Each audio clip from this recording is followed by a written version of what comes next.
Greetings. Welcome to another episode of The Great Simplification. Today is part 3 with my friend and colleague Daniel Schmachtenberger, the founding director of the Consilience Project. This one went in a completely different direction than I expected. I was fully energized to have a back and forth discussion on my systems overview of the world, energy, ecology, money, systems, and see where Daniel agreed, differed, what we could converge on. And of course, it went in a completely different direction where we talked about metanarratives themselves, why they're threatening to various sections of society, how and why Daniel became a vegetarian, how to take in the entire systemic metacrisis that humanity faces in a way that gives you agency and not despair. And whenever I finish one of these podcasts, I have a pretty good sense of whether I liked it. It was good. This one was fantastic. Though you will see that my energy at the beginning kind of faded into speechlessness after some of the 15-paragraph thoughts that Daniel dropped on me. So I hope you enjoy and learn and are inspired from this conversation with my friend Daniel, which is turning into a longer series than I originally intended. And see you next week. Thanks.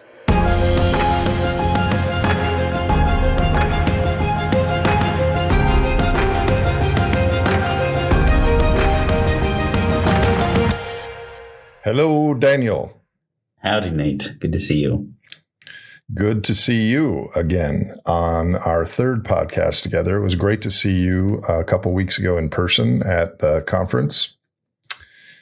I don't know if you have seen, but some people have uploaded photos of our little presentation together. And I have to say that me sitting next to you on a chair, I kind of look like someone on human growth hormone next to you. You're a big dude. That's why I like the podcast thing. That was a good conversation we got to have there. I was happy it happened. Yeah, we have to do more of those. And that's kind of the purpose of this series, is to expand on the meta-narrative, not only what is it, but how it can influence more human minds individually and collectively towards important outcomes. So here's what I have in mind. This is our third podcast in this series. What I would like to propose is I will do kind of an elevator pitch of my view of the human predicament, which we discussed in the first 2 episodes. Then I'm going to hand the mic to you, and you can give your grand arc of the meta-narrative of the metacrisis, as you're kind of known for, and interject how that rhymes or overlaps with mine, where you might state things a little bit differently, but saying similar things, and then also where we might differ. And we'll expand on that. And I don't know what's going to come out of that. I'm genuinely curious, and hopefully, like the last 2 episodes, we will, and not only our episodes, but all of our conversations and dozens of Voxers, will learn from each other in real time, which is something I greatly value. And then building on that, Daniel, I would like to talk about how not only yours and my stories, but others in our network, when we meet each other and we're working on different things, we are constraining each other's expertise and stories. And I would like your opinion on that. Then we could maybe discuss the importance of these grand narratives, not only why they're important, but why they're socially constrained and threatening to some people. Both we experienced at that conference and at other conferences as well. And then finally, I would like to queue up the 4th episode in this series on what is the criteria for civilization and how can we think about this in a way that is productive to our future. So that's what I have in mind. You have anything to add or suggest? It sounds like you're going to a brief recap of what we did in the first two and where we're going to go in the next one. So there's some continuity in the arc. I'm really happy about what we're getting to explore across these 4 episodes together. Cool. Okay. So the first episode, you interviewed me about energy and our economy and the big system. The second episode, we were trying to get to what we're going to discuss today, which is your meta-narrative, pay-per-click maximizer, things like that. So I'll briefly recap my component of the first 2, which is that humans are a social species that has arrived here in 2022 as a self-organized economic system that, as individuals, as small businesses, as corporations, as nation states, we are optimizing financial surplus that's tethered to energy, which is highly tethered to fossil energy, which we're drawing down 10 million times faster than it was sequestered. And there's waste that is not included in our economic prices. And so when you talk about climate change or overpopulation or some of these issues, those are all downstream. Those are symptoms of the core problem. The core issue is a biological social species finding a bolus of fossil sunlight that has boosted our goods and services and economic output for a brief time in history.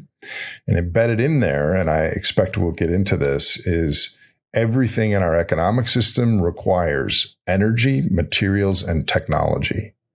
And so how those 3 things combine to create productivity and wealth has been the driver of our system.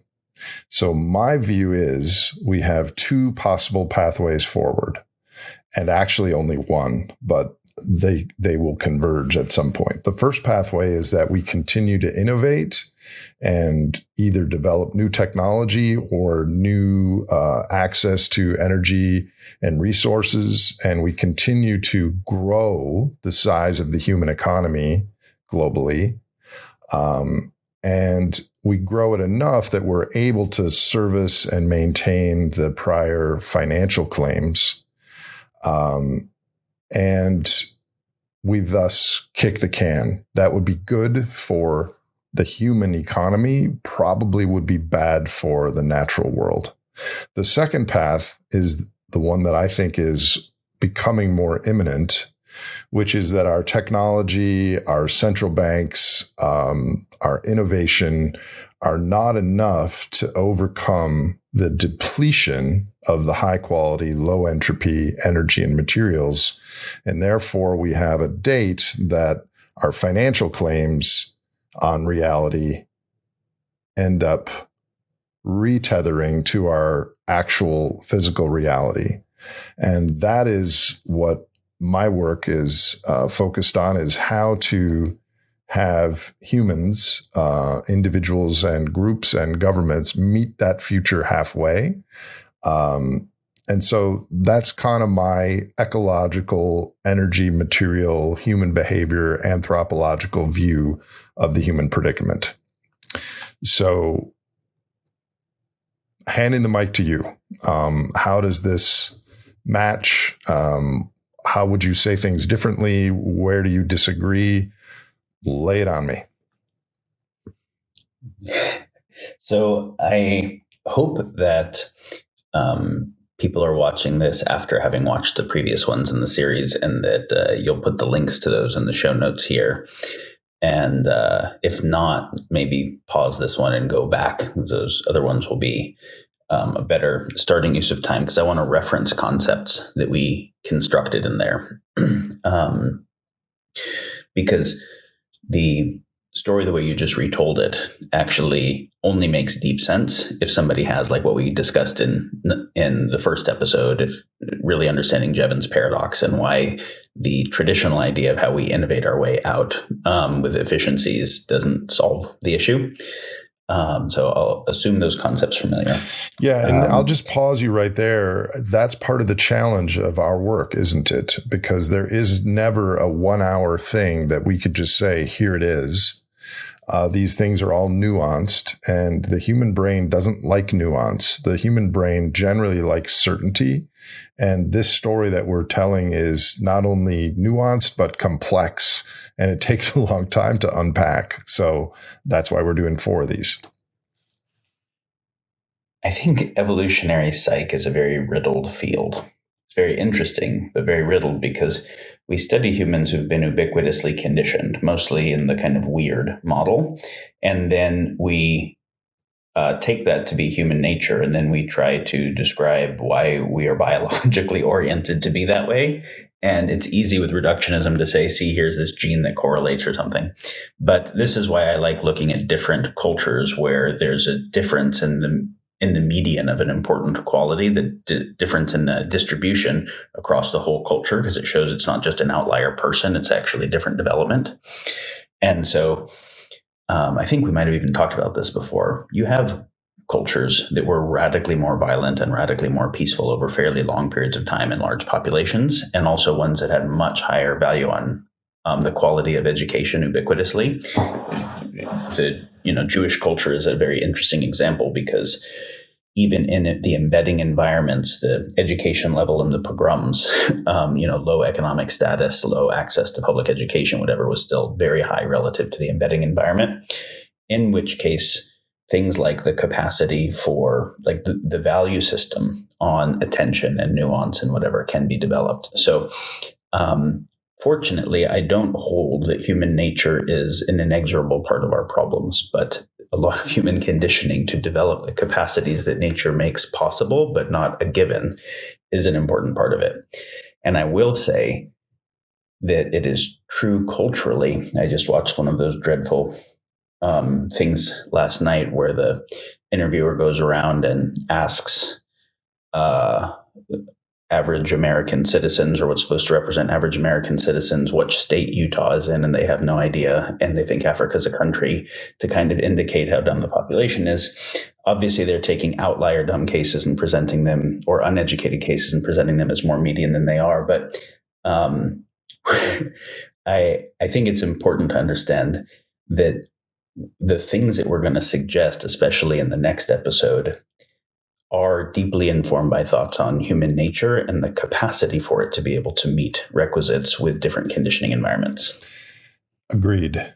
My point, perhaps nuance was the wrong word. My point is that in today's internet age, things that are short and concise and things that are certain and absolute, climate change is going to kill us all, or climate change is a hoax, those things get more views, more attention seconds, to use your language, than something that's, well, it could be this, and it depends on this, and those nuanced assertions. Well, so this is interesting. I think this is obviously that's something about the way the brain, the neurophysiology and psyche together are being conditioned by tech and culture and the economy together. And obviously, we're looking very specifically at things like the way that Facebook and platforms like that, trying to optimize time on site and engagement, identify the stickiest things, keep people from bouncing, and those happen to be the limbically hijacking things. So use literally personalized AI level technology to double down on the worst traits in humans at a multi-billion person kind of $1 trillion scale. But that's not our inexorable nature. That's our nature being conditioned for a specific purpose. But it is something we have to overcome and that we have to work with here. And I think this goes to the topic you were asking of like thinking about grand narratives just in general, being able to think about the whole well enough that we can think about solutions even to parts that don't mess up other things. The minimum required complexity of just reality is such that we do have to recondition ourselves to be able to seek instantaneous certainty and instantaneous solutions less, and be able to take the time to go deep enough in a thing that you really get the insights of what the many different causes are, not a singular cause, and what solutions. Is that a skill like meditation, or how does someone develop that? Yeah, I think, when we're talking about the social media thing, and obviously this is not only social media, there are different kinds of reward circuits. This is kind of also why it's interesting to think about it in terms of brain and evolutionary biology versus conditioning. There are kind of one marshmallow reward circuits, and there are two marshmallow reward circuits. and I'll assume people know the two marshmallow experiment. The one marshmallow reward circuits, when you have an economy that makes a lot of those available, which evolution didn't make a lot of one marshmallow reward circuits available. Typically, you had to actually perform evolutionarily relevant work to get rewards of various kinds. And one of the things that we've been able to do, and that specifically economics has incentivized, is being able to take the thing that there's a evolutionary reward attached to and strip it from the work that you would have to do to get it, to make something that sells better. That's what the supply side is. The supply side is incentivized to drive demand, right? And so we've talked about this before of like what fast food is to food. I didn't have to hunt or gather or whatever, and I just get a concentration of salt, fat, and sugar with maximum palatability, stripped of fiber and micronutrients. So it hits all of the dopaminergic reward centers, but neither has nutrients in it, nor did it actually require any evolutionary activity of my body, right? And that's pretty much the same thing that porn is to actual sex, which involves intimacy and relationship and lots of things like that. So we're getting the payoffs without the work in our culture. Without the work and without the actual even deeper nutrients. Right? Without the deeper fulfillers. So if I'm hungry and I crave McDonald's, there's this fascinating thing where people who die of diseases of obesity are actually also dying of certain types of micronutrient starvation. Because every time they eat more stuff and they get filled with calories and macronutrients, they're actually not getting trace minerals. They're not getting phytonutrients. And so then the hunger is even deeper. It's not a real satisfier, right? It's a pseudo satisfier. So not only are they not doing the work, they're also not getting the deeper thing that the salt, fat, sugar was evolutionarily bound to the other micronutrients that were needed. And the same thing in terms of people don't get a sense of deep intimacy and connection and the meaningfulness of life from porn that they would from an actual intimate relationship.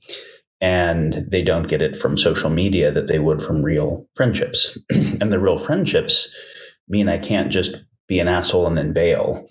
I actually have to work through all the human conflict, which means I have to look at how I contributed to it, which means I have to become a better person, but it's hard.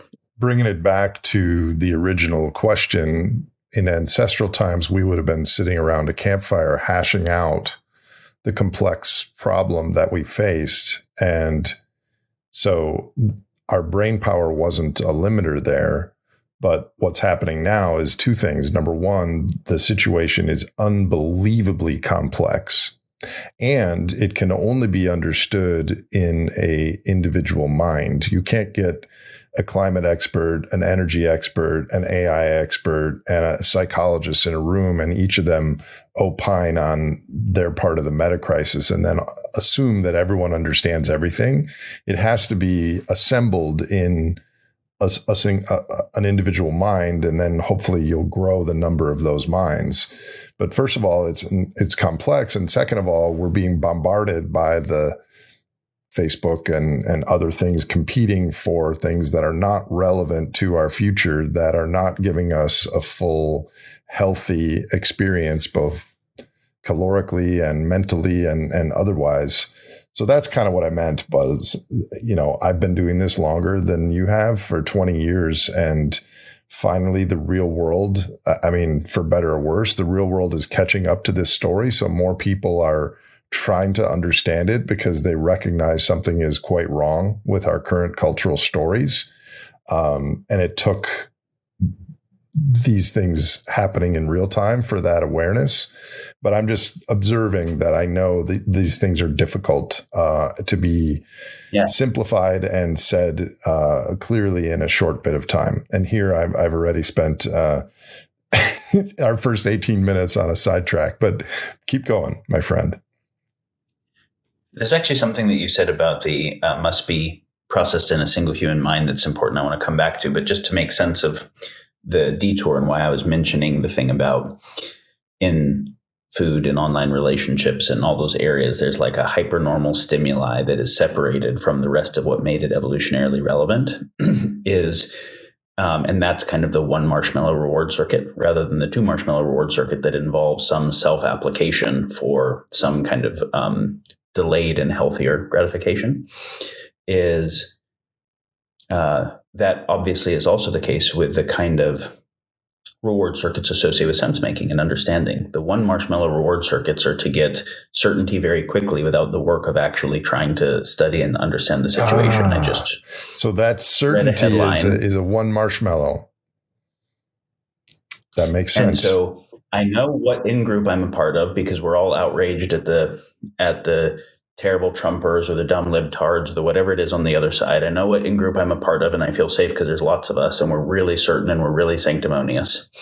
And I get that feeling of like there's a false sense of identity and esteem and kind of the Maslow's needs sense, which is sanctimony, right? I get to feel esteem because I feel so obviously smarter than the dumb ones who think the other wrong thing. And I also get to feel the security that is associated with feeling certain, even though it's a false certainty. And so I would say those are the need for belonging and the need for security and the need for esteem are all getting hijacked, getting turned into political warfare in a way that is useful for political parties and people who want to sell their wares and whatever else it is. But those are all the one marshmallow reward circuits of like, wait, did I actually read all of the literature on climate change in depth or on vaccines or on whatever it is and really come to sense make this on my own? Or did I get a sense of certainty really prematurely and really kind of handed to me? So similarly, when you're saying like, what are the skills underneath it? I think the skill of like the quality of earnestness in our desire to understand the reality we live in.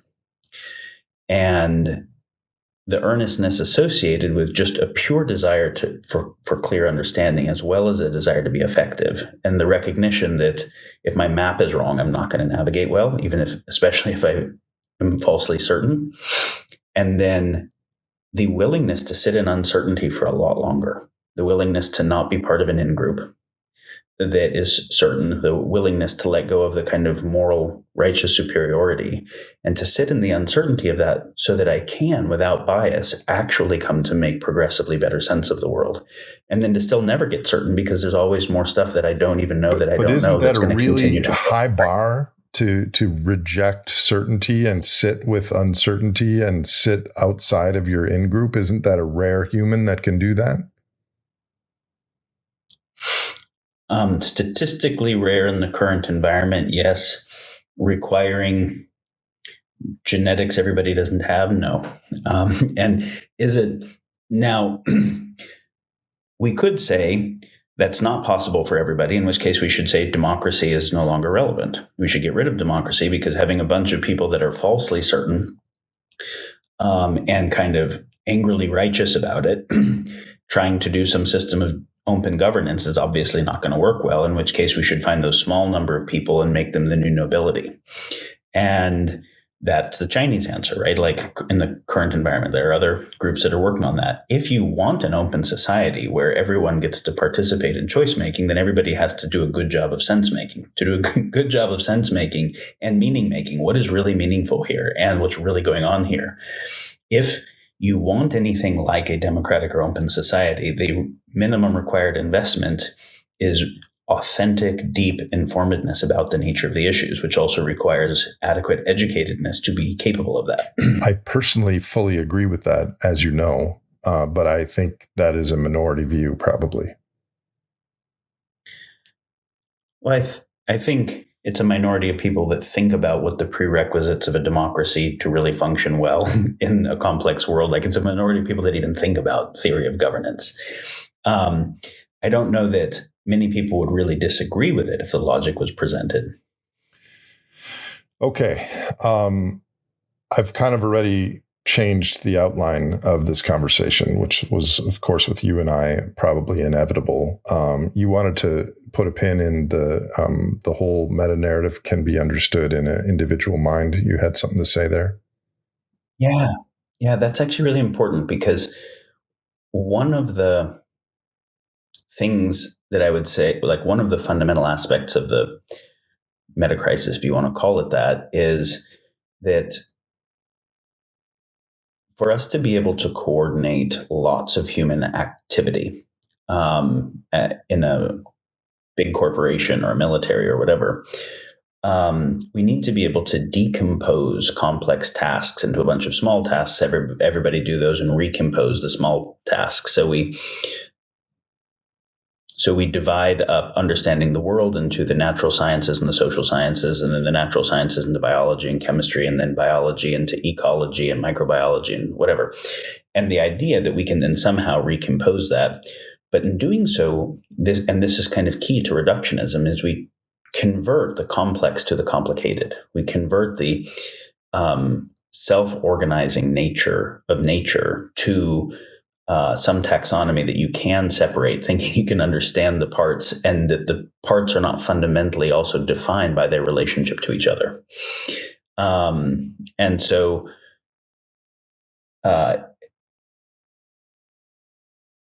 whenever that happens, we can optimize for a part without realizing that it's at the expense of another part that is outside of our domain of study. And so this is why we end up getting iatrogenic medicines, where we look at the cause of the disease in this very narrow way, because we had to split up the complexity of the body into gastroenterology and oncology and neurology and et cetera. So then we say, well, you have high cholesterol, so we're going to give you a statin, or you have this, so we're going to give you that. That thing produces side effects in other parts of the body that didn't look into the deeper cause across the systems. It's why complex chronic disease doesn't actually have cures, is because we don't understand them, because you have things that start in the gut and then affect the immune system and then affect the nervous system, right? And so you have to understand those complex causations. The same is true with, can you fix the environment without understanding industry and infrastructure and economics and human political theory? It's like, it's all deeply connected. So when you decompose it and you try to solve the problems in isolation, you end up just moving the problem somewhere else. And so the need for, of course, no one person can understand everything, but they can seek to understand in a way that has more cognizance of the depth of interconnectedness. And that's the only way to be able to do something like any degree of specialization that is not itself part of the problem. Okay, so let's go into my second question that I had planned for you now, and get back to your changes and edits to my system's overview.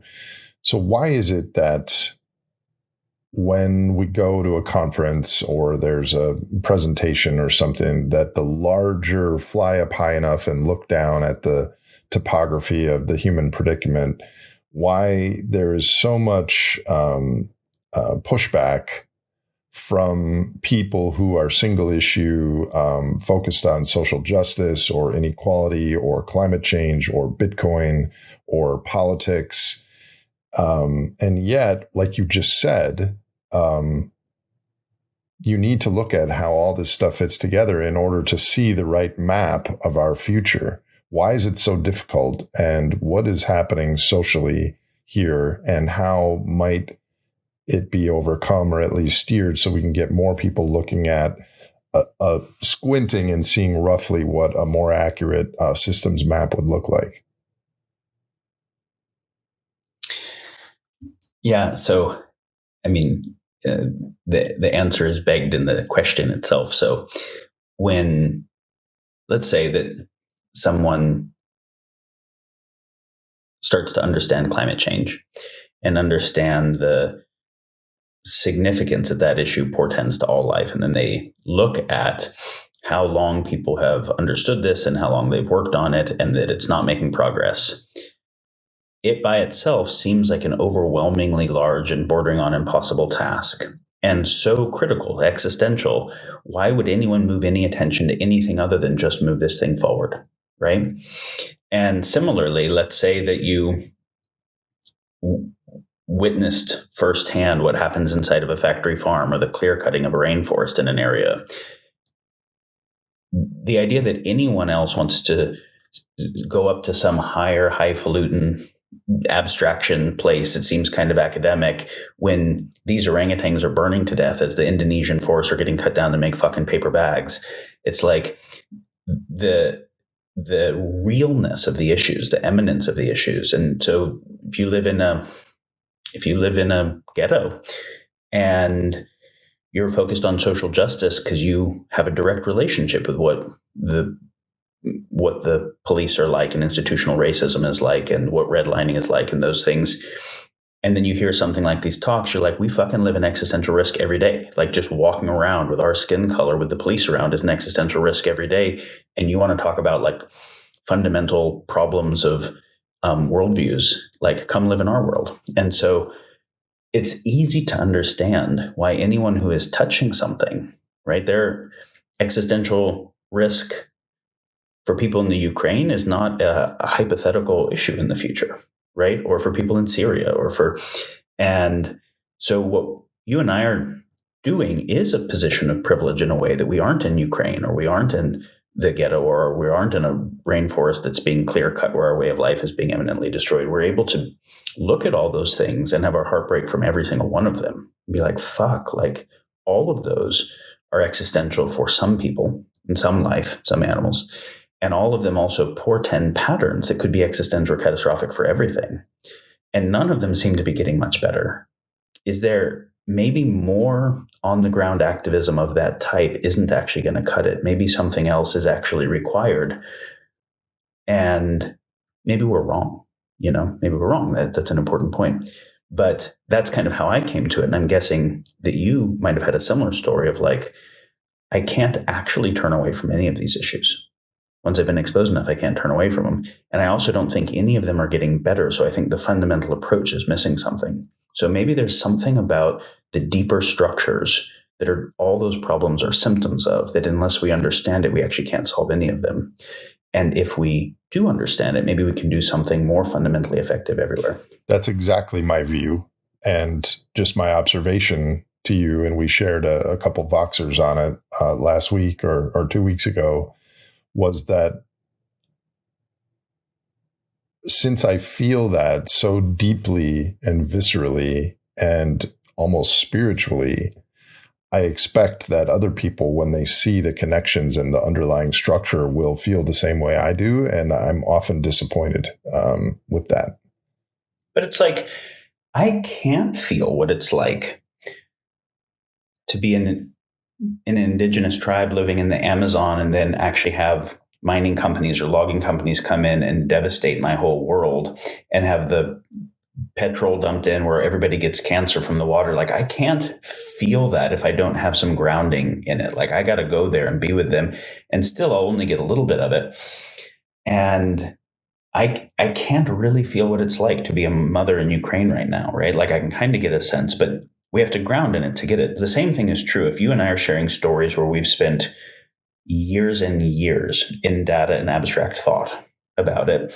Of course, nobody else is going to be able to get all of that without some grounding in it. So then it's just our job to say, all right, what is the best? One, is it even relevant for everybody? It'll be relevant for some people and not others. Other people doing a better job with the issues that they're already connected to is the right thing. And we want to just move our attention to say, is there anything from our domain of focus that could help them with that thing that they're focused on, because what they're doing is critical.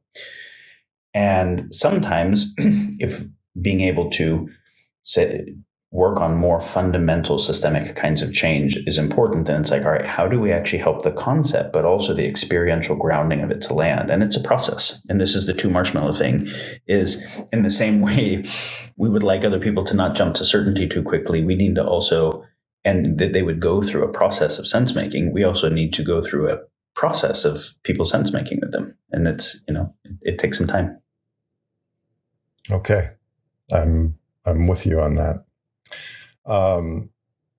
Okay, going back to the original choreography.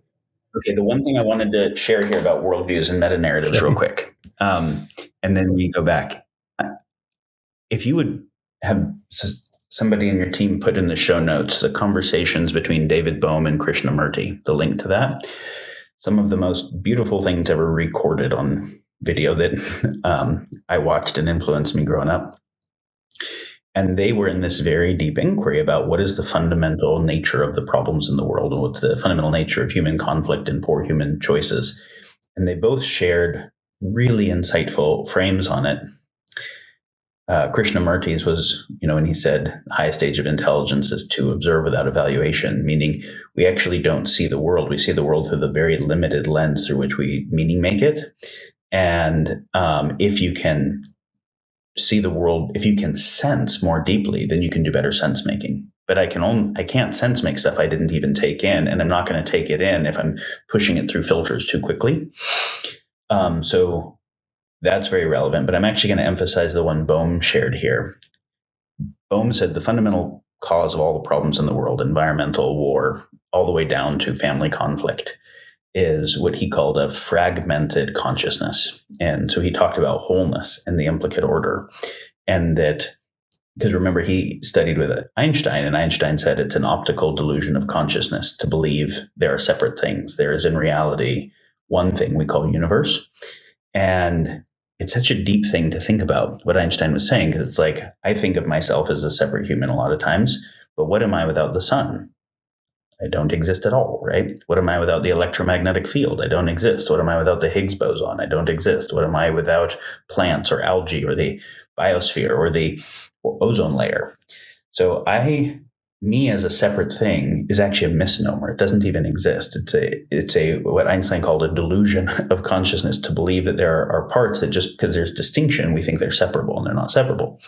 So then, of course, in that delusion, we can try to optimize for a part at the expense of something else, either on purpose or without knowing it, and we cause a lot of problems. If you do it without knowing it, we call it mistake theory and externalities. If you do it intentionally, we call it conflict theory, war, oppression, whatever.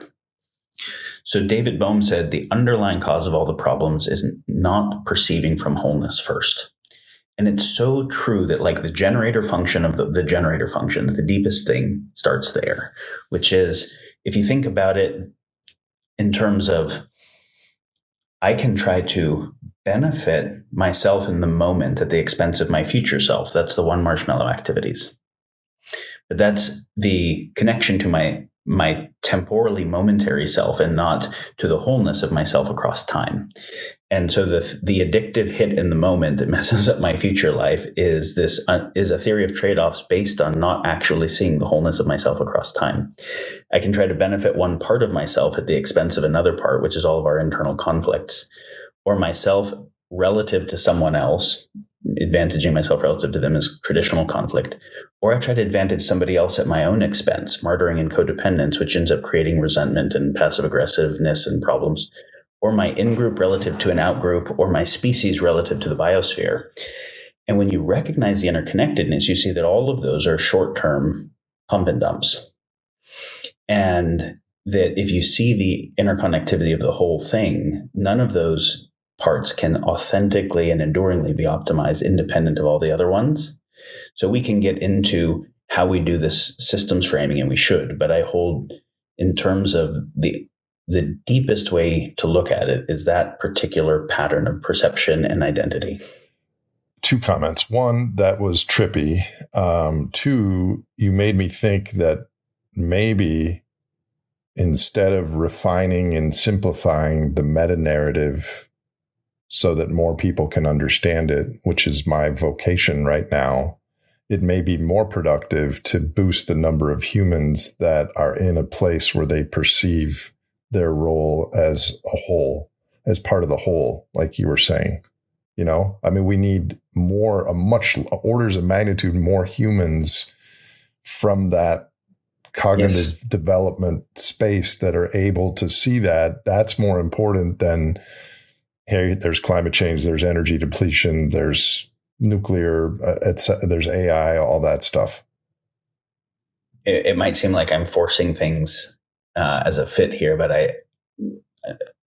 I believe that the ancient wisdom traditions had wise people that saw similar things and encoded them differently.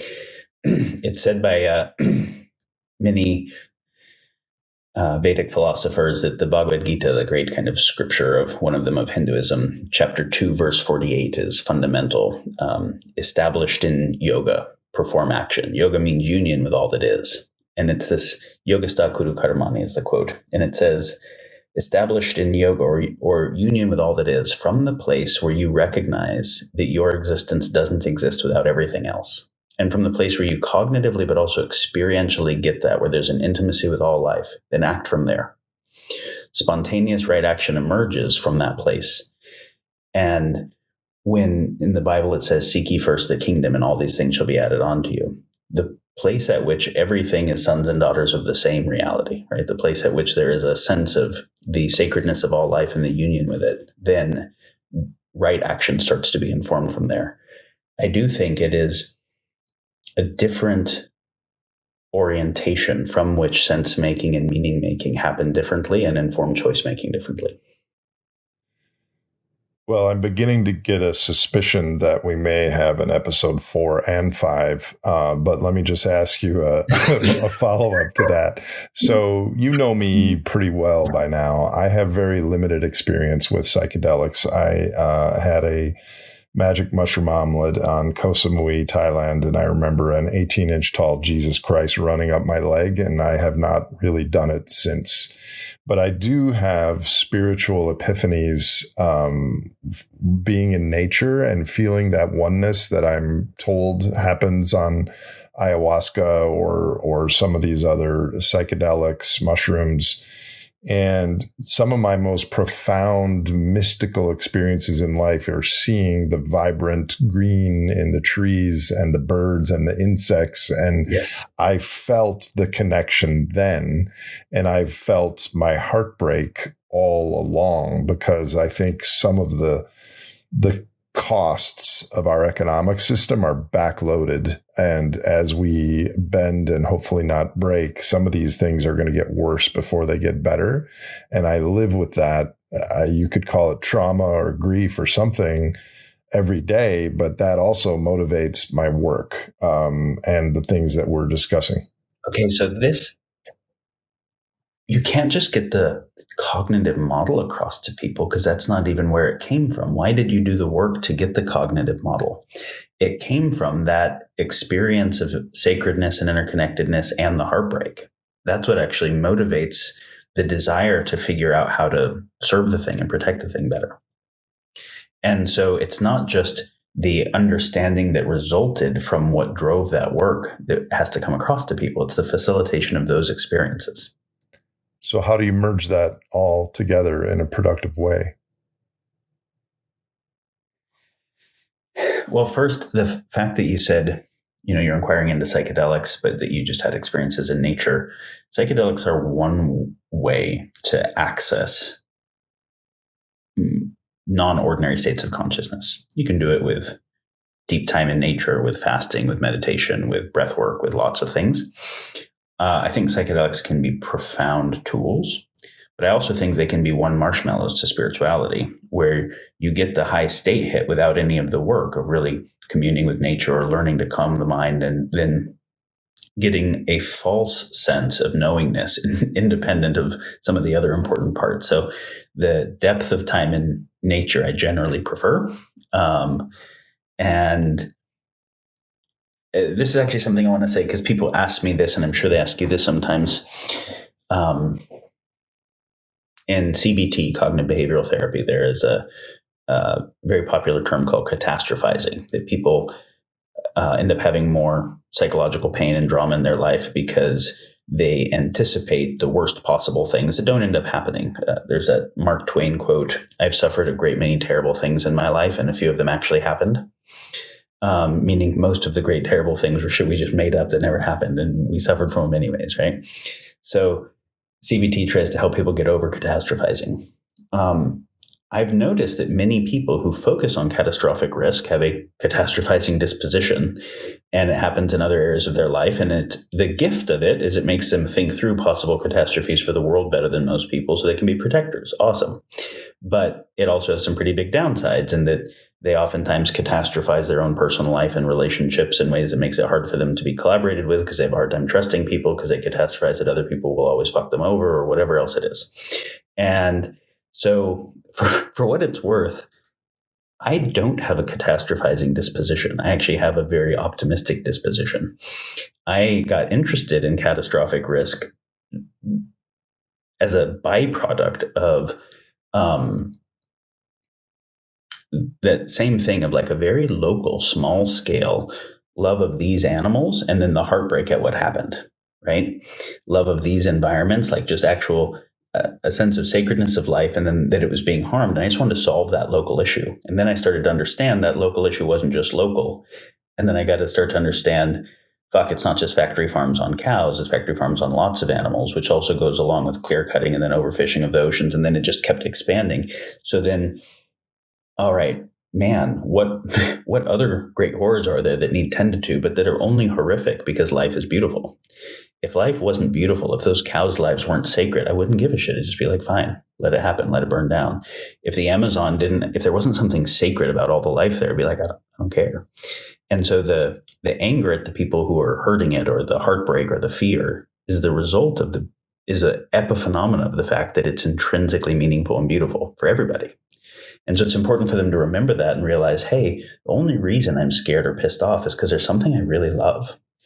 And then how do I come back into a direct relationship with what is sacred to me, and how do I be of best service? And is the anger the right way, or do I actually want to come back into the sense of love and beauty and sacredness and be more for than against? And so it's not like one has to have some like perverse obsession with doom porn to want to focus on, AI risk and climate risk and economic risk and nuclear risk. It's like when one is wanting to serve life and then they think about all the things that are going on, it can make natural sense to study those things, but from a fundamentally different place inside. Wow. So here's another question I didn't intend on asking you.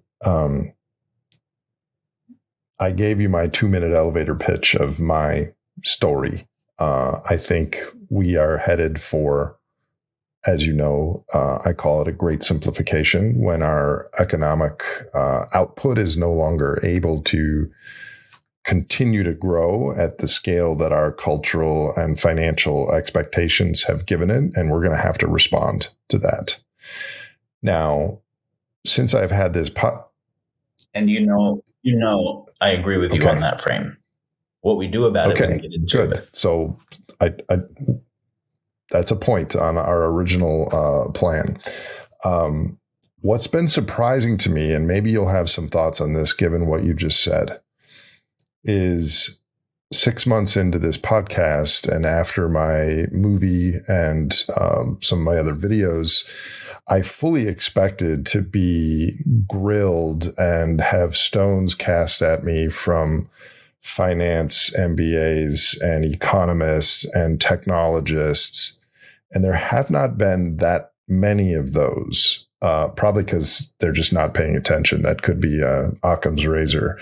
But I have gotten a lot of stones, surprisingly, from people that think I'm too optimistic. You don't understand. We're headed for collapse. There's nothing we can do. Humans are going to go extinct by 2050. You don't understand climate. We're already on runaway towards Venus, and there's nothing we can do. And as soon as global dimming kicks in, it's game over. And all these things, anyone that's paying attention to the story that thinks collapse is not at least a reasonable possibility isn't paying attention. But I think it's a possibility. It's not a likelihood. And I want to do everything I can to make the future better than the default. But it's very fascinating to me that most of the pushback that I've gotten personally in my inbox, I mean, there's a lot of congratulatory, supportive stuff, but most people are poking holes saying I'm too optimistic, which is kind of ironic. Right. Okay, this is really interesting. I want to share a personal story about it, but first, most people have had the experience at some point in their life when they are really suffering about something, and somebody else tells them to just cheer up or be optimistic or it's not that bad, and they feel much worse. And this is like the gaslighting phenomena, right? Where especially say somebody is dealing with someone in their life who they know is lying to them and whatever, and someone else says, no, it's not really happening, or it's not that bad, or like, why don't you take responsibility for it? Or, but of course people should take responsibility for what they can, but a superficial assessment, there's a place that when someone's really in pain, they just actually want someone else to feel it with them, and they don't want to be made wrong, and they don't want it to be lessened, because the thing that makes the pain even worse is the loneliness of no one else can hold this with me. And sometimes the optimism prematurely seems like a spiritual bypass to prevent the grief, and they actually just need to be in the grief, and they need to know anyone else sees the thing that they see and can feel it with them. And now, of course, there's the separation of like the cognitive thinking through it versus the emotional experience. And people conflate these and they're not all that clear on it. And they're like, no, it just is this way. And I'm not trying to get empathy. I'm just trying to tell you the way it is. And I would say in that place, they're under discerning about the way internal process works. So there is a place where there's a space that is needed to not jump to the optimism too quickly and to actually be able to just feel collective trauma and grieve. And that then gets to bring us to a state that is capable of saying, without denying any of that or bypassing it, now what is the space of agency? What is possible to do? And again, this is tricky because we can't do this on a podcast with people. Like this is deep embodied in personal work. So that was one thing I wanted to say about it. And the other one is, this is totally not where you and I thought we were going to go with this, but this podcast was where we're going. I'll share a spiritual experience I had that was a big part of my process. Like many people, there was a series of life-defining experiences, and this was a young one, so it sounds naive, and it is, and please give the benefit of the doubt that I think about it in more refined ways than I did when I was 15, but this is a 15-year-old insight.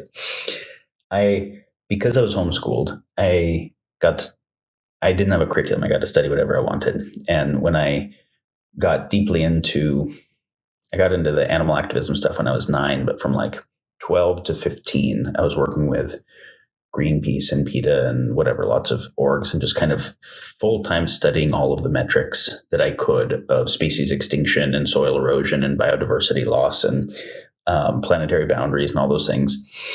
And I had enough of a sense of science and math to be able to do some forecasting. 12 to 15. Yeah. But I wasn't doing that in addition to school. That was my school, right? I was spending all of my time doing that. And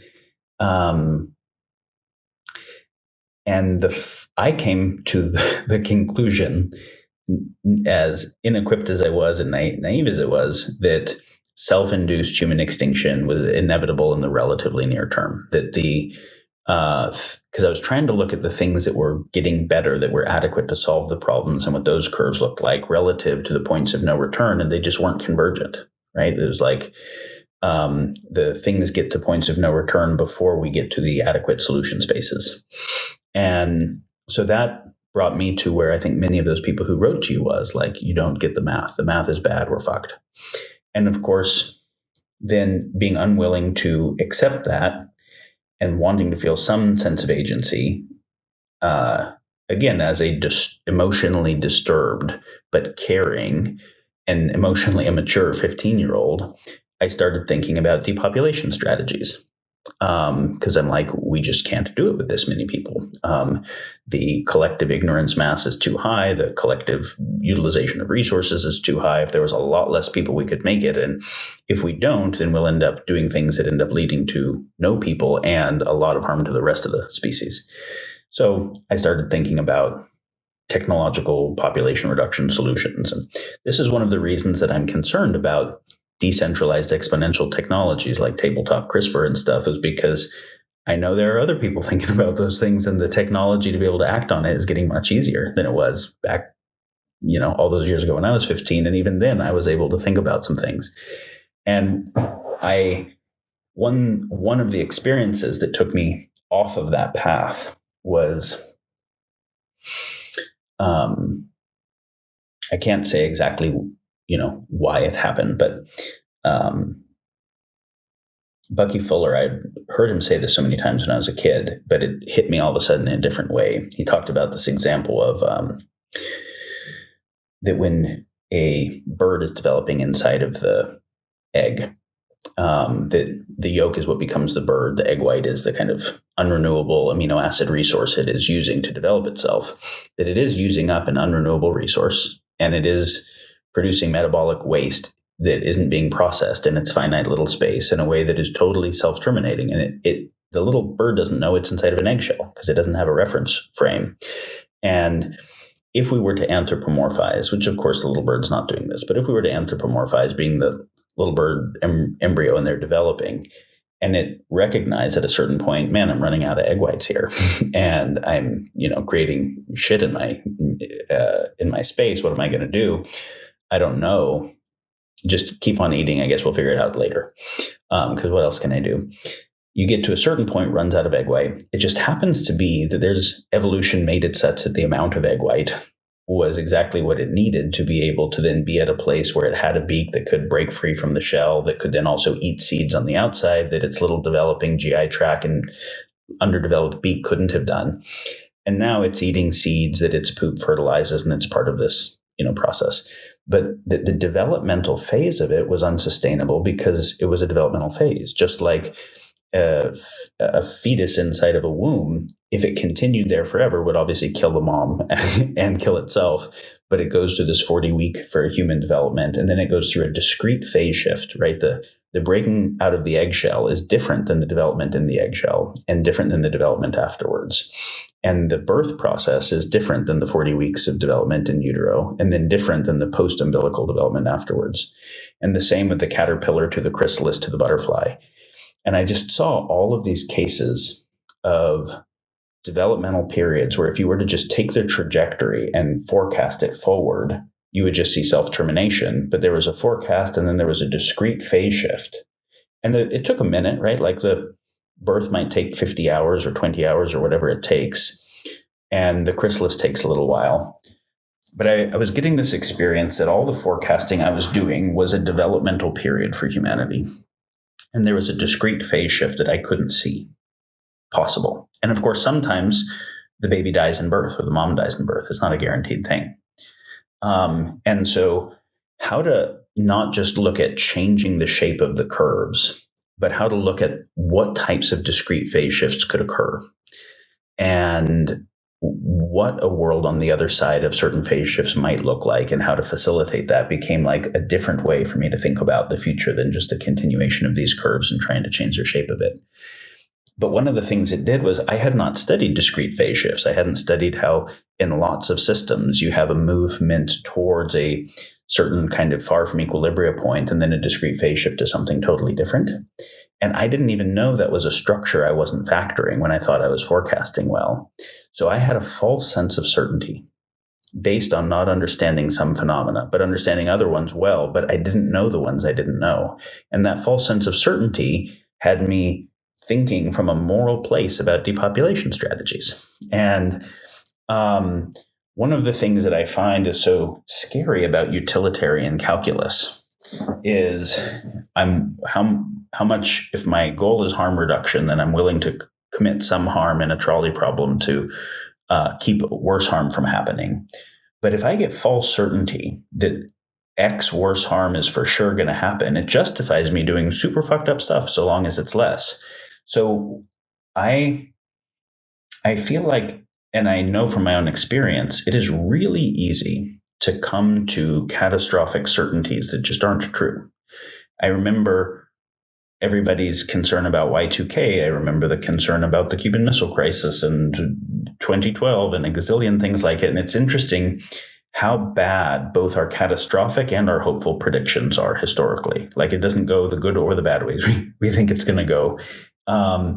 And so I would love if the people who are really concerned about the world issues would recognize that they end up having the same premature certainty biases that the optimists have on the other side, that the Trump supporters and anti-Trumpers have, and that it's a lack of a certain kind of cognitive, emotional, spiritual maturity needed to just keep sitting with the uncertainty of maybe it's all catastrophic, but maybe it isn't. And if maybe it isn't, maybe there's shit you really should do, and maybe you don't know what the right thing to do is.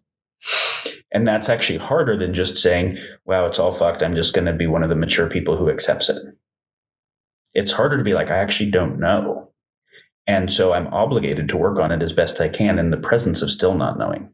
You did make me cry on our last podcast with your story about the plow and animism.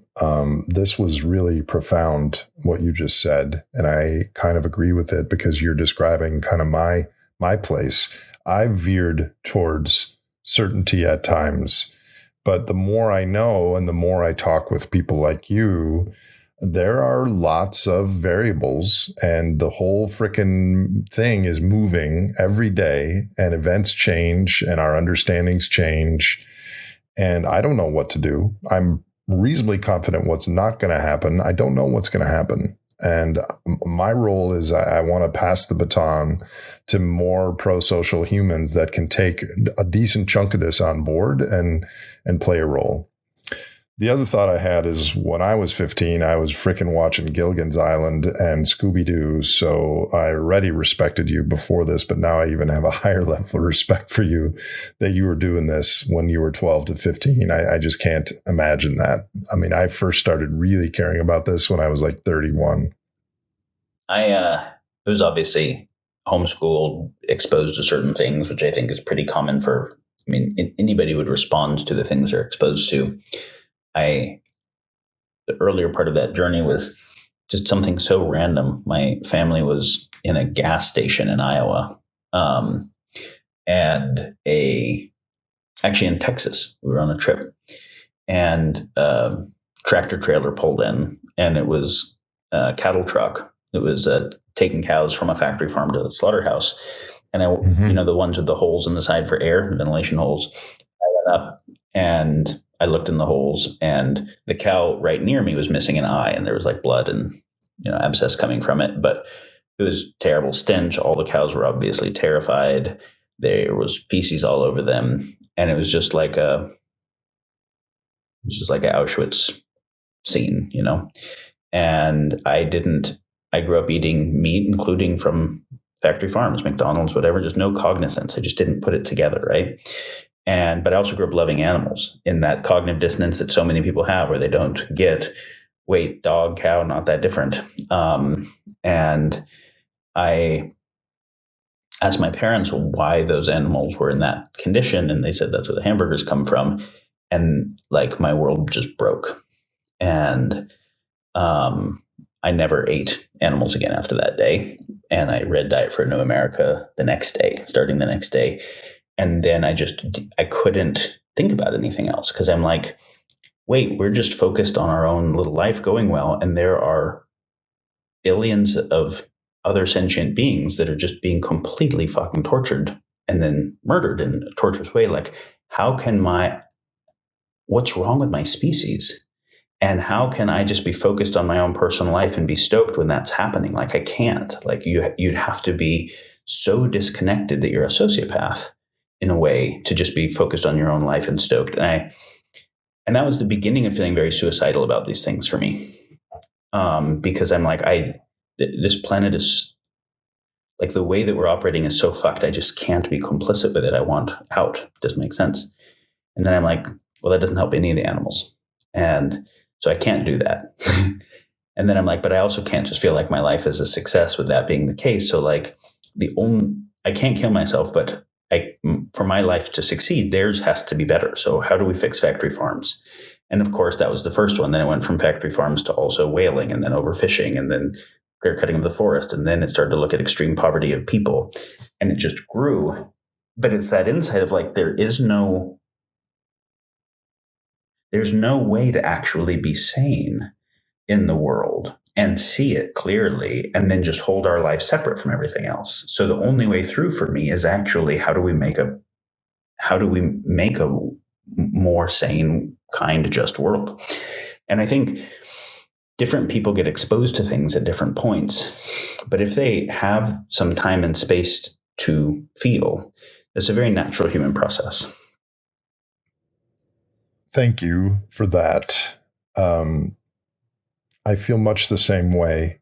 I think I'm older than you, but I'm matured at a later age than you. And I think maybe that's why we've formed a deep friendship, because first of all, we care about the future and we want to influence things to the best of our skills and our networks and our knowledge. But I think it feels good to meet another human who is aware of all these existential risks and the trajectory and the probability distribution of various futures, and just admits, I don't know. It's all awful and I don't know what to do, but let's roll up our sleeves and find some paths forward. Just the existence of that, another human being feeling that, is so buoying to my psychology and my feeling.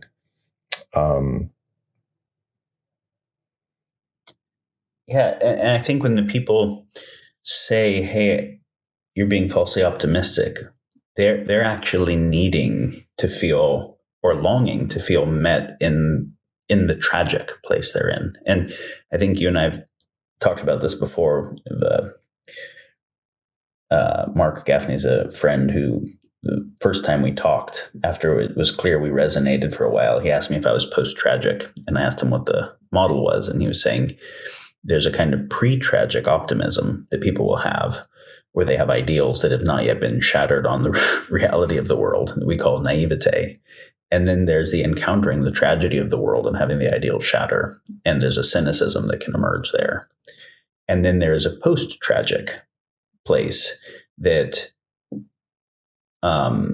is committed to being in service to the sacredness of life, whether you can succeed or not. It's still the right it's still the right hill to die on.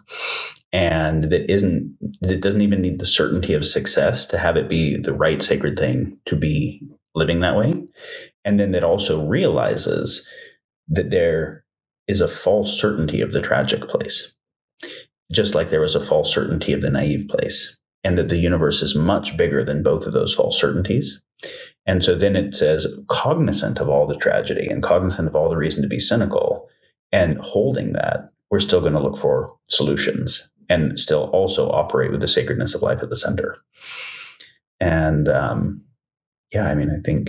think that's the task. And it's so interesting because, like, you and I both know we could solve all of these things, make a economic system that doesn't have an embedded growth obligation and a closed loop materials economy powered by regenerative energy and overcome war and bind AI and biotech. And then a solar flare just takes us all out in a way that we can't control for shit, right?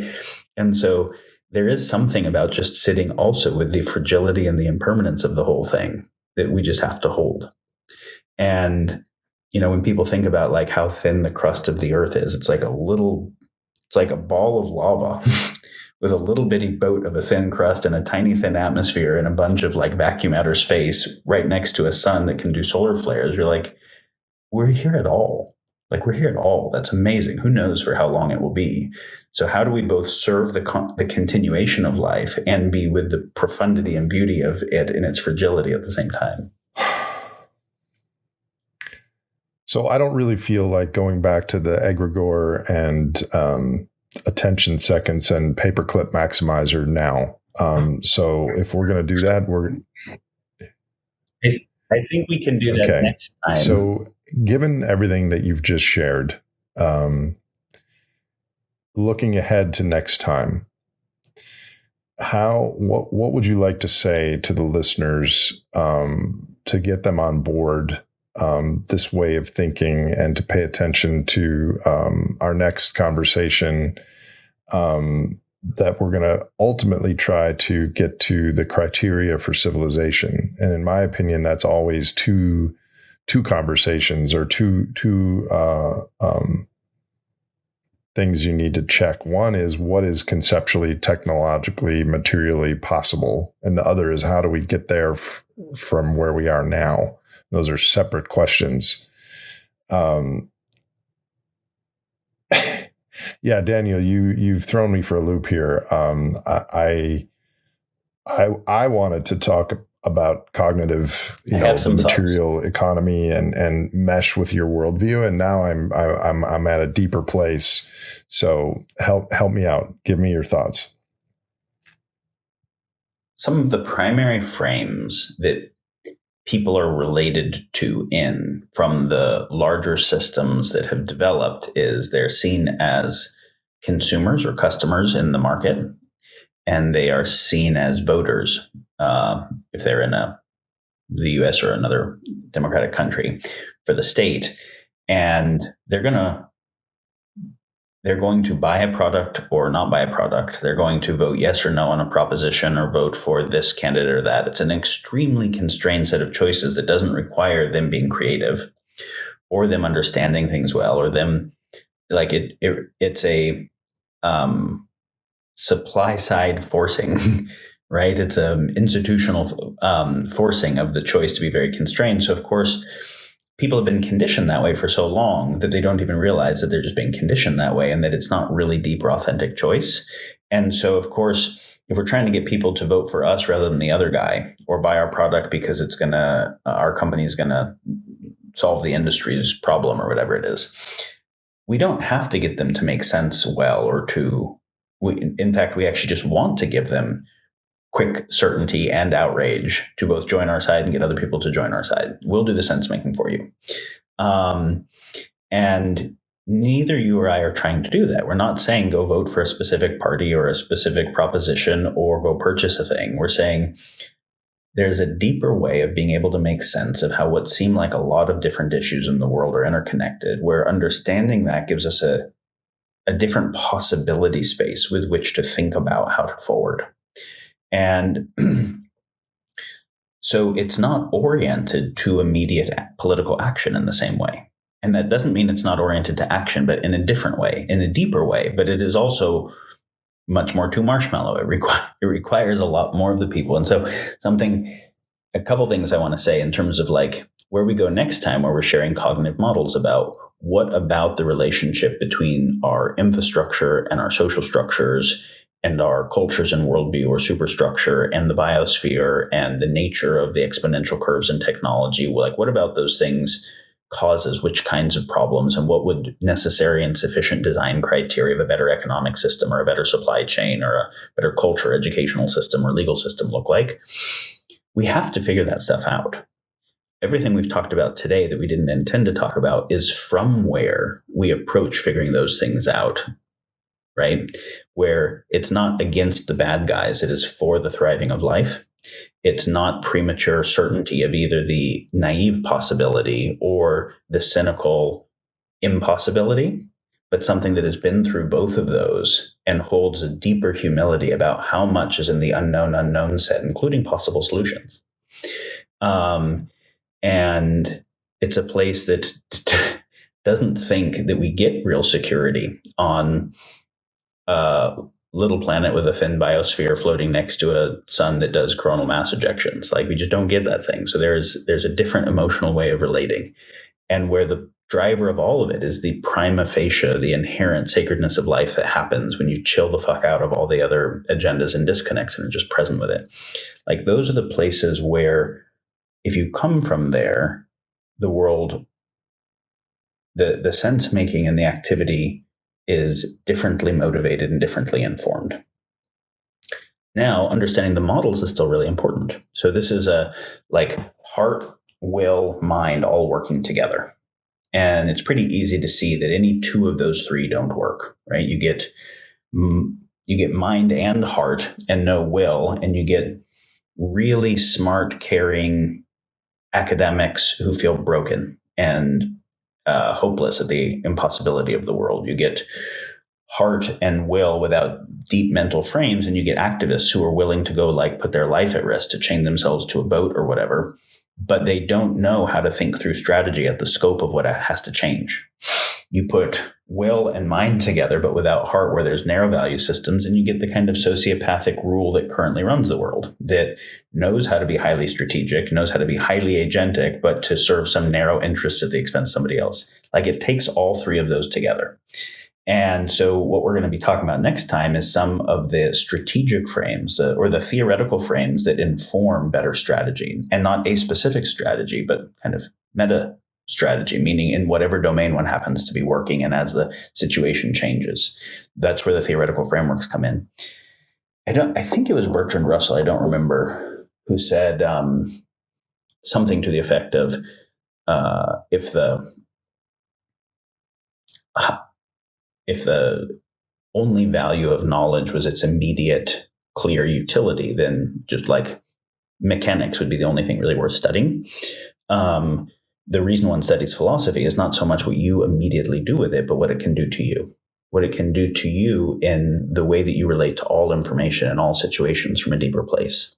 So some of the philosophic inquiry that we go into is not that someone now knows, okay, now I know how to fix climate change or the American democracy or Facebook. It's now I'm perceiving the world with more nuance and more complexity and from a different place, whereby maybe the local PTA issue that I'm about to deal with, I'll have new insights on.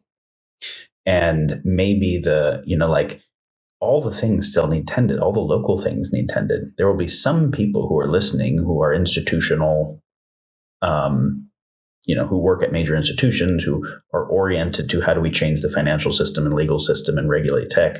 Most of the people won't be working in those domains, but that doesn't mean that it's irrelevant to understand the world we live in better. There's a relevance to have a better understanding of the world, even if you don't know what to do with it exactly, because it can help you perceive differently the situations that you're in and where you can do something with it. So when we get into these frameworks next time, it's not to give certainty about catastrophe. It's to understand the principles that are driving it well enough that you can see applications of them in all kinds of domains, think about those domains better, and start to get a sense of what adequate solutions at scale might entail. Excellent.